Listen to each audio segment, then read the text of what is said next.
Halo pemirsa, apa kabar? Senang sekali saya Raden Madlias dapat kembali menemani Anda dalam sebuah program talk show yang syarat informasi inspiratif untuk Anda dan juga keluarga. Inilah Bincang Sehati.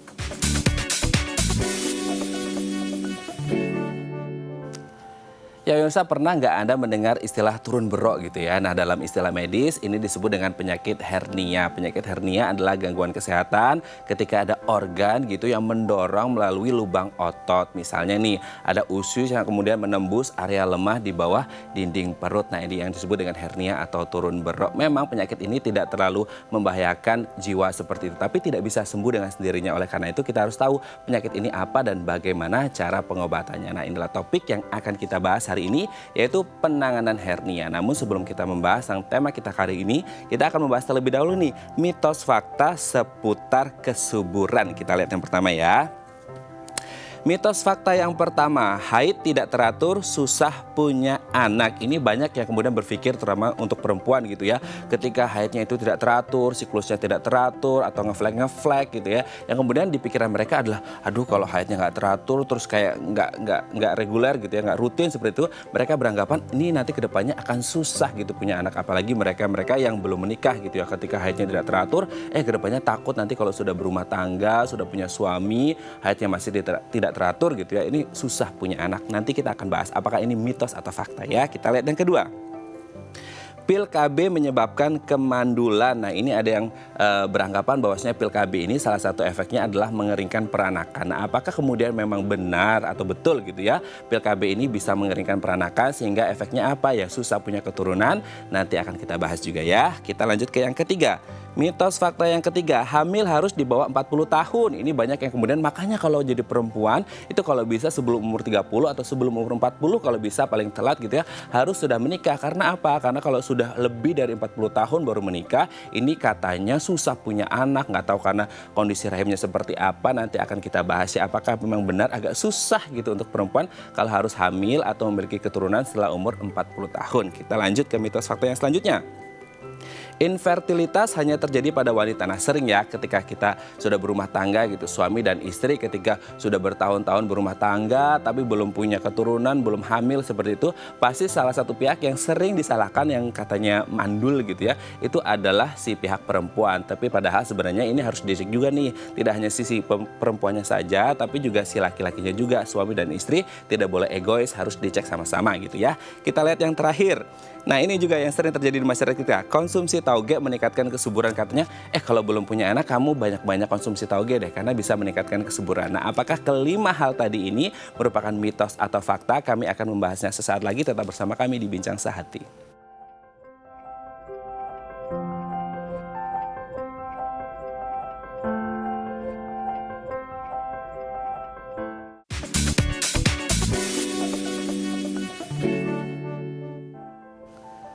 Baik, Anda masih bersama kami di Bincang Sehati. Tadi di segmen sebelumnya kita sudah membahas beberapa mitos dan fakta seputar kesuburan. Nah, untuk mengklarifikasinya telah tersambung bersama kami di sambungan Zoom dengan Dr. Caroline Tirtajasa, SPOGK, konsultan fertility dan hormon reproduksi dari Omni Hospital Pulau Mas. Selamat pagi, Dr. Caroline, apa kabar?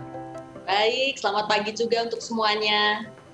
Oke, Dok, hari ini kita akan membahas beberapa mitos dan fakta seputar kesuburan gitu ya dok ya. Kita lihat yang pertama adalah apakah benar haid tidak teratur itu artinya susah punya anak nanti ke depannya? Jadi itu fakta ya.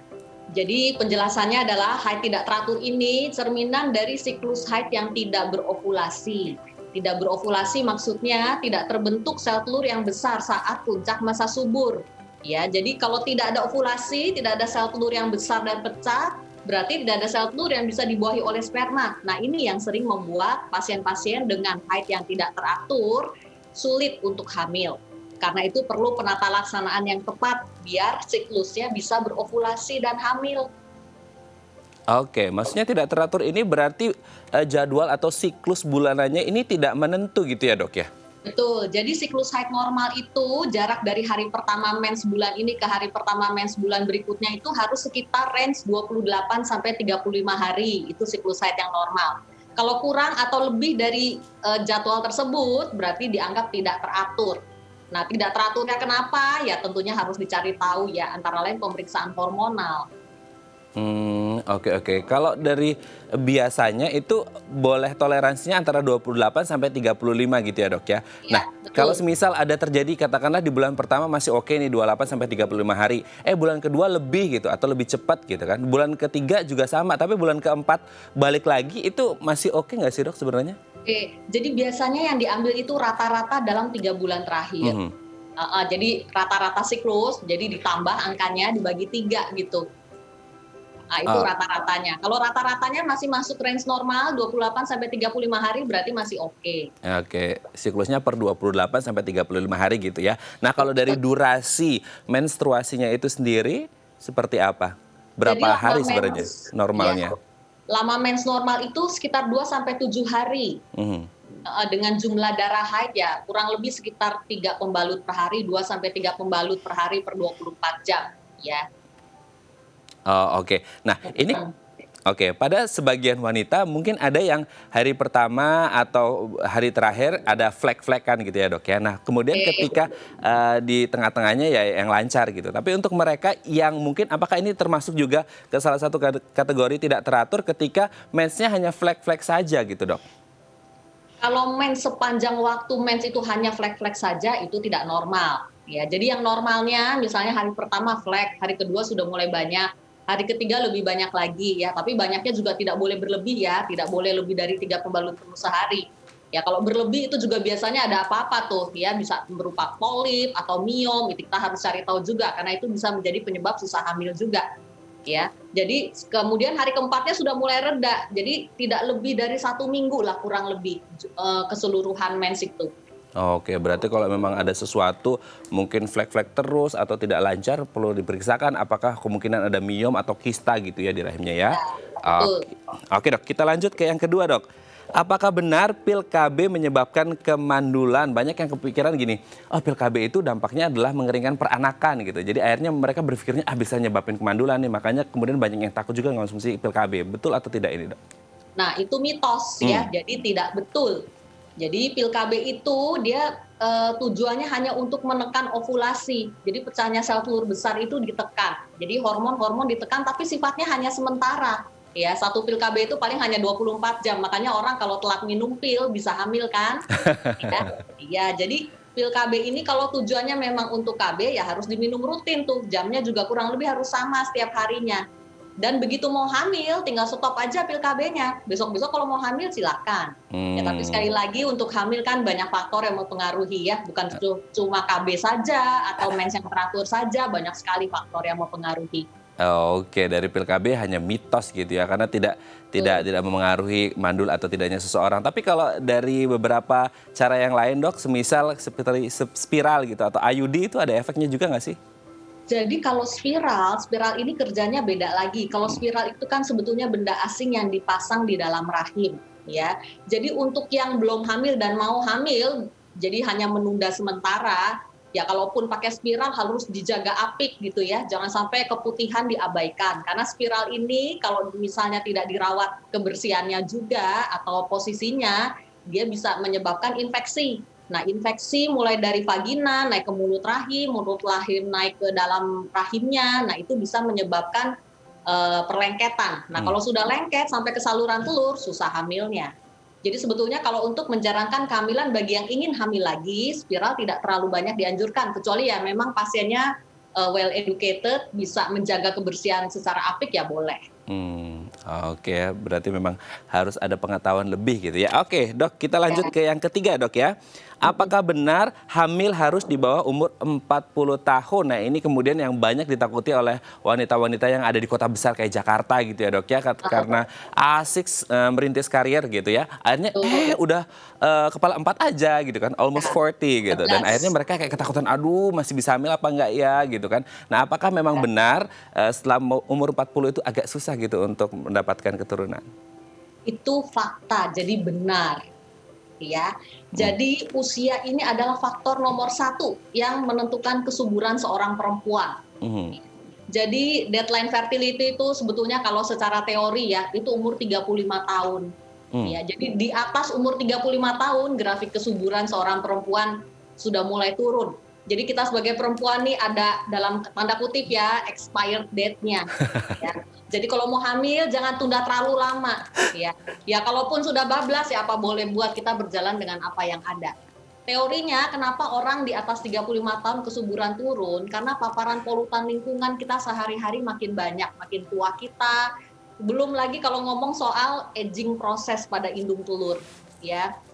Jadi makin tua seorang perempuan, bukan hanya dari segi kuantitasnya aja, sel telur makin habis ya, tetapi juga dari segi kualitas, ya, materi genetik, kualitas sel telur itu juga sangat terpengaruh, yang akan menentukan keberhasilan kehamilan. Dan demikian pula dengan program-program hamil, itu juga angka keberhasilannya juga makin turun pada usia di atas 35 tahun. Jadi ya kalau mau hamil jangan tunggu sampai umur nambah lagi, segeralah ya. Sebelum masuk ke expired date-nya ya dok ya gitu, Iya, expired date-nya. betul. Expired age-nya itu di umur 35 sudah lampu merah gitu kan, yang Iya. kemudian harus di warning seperti itu. Tapi itu untuk perempuan. Kalau untuk laki-laki di atas umur 40 tahun masih kesuburannya masih oke nggak sih dok?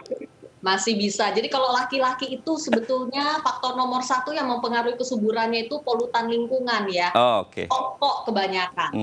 Ya, rokok, asap kendaraan bermotor itu sering tuh berpengaruh banyak banget tuh ke kesuburan laki-laki.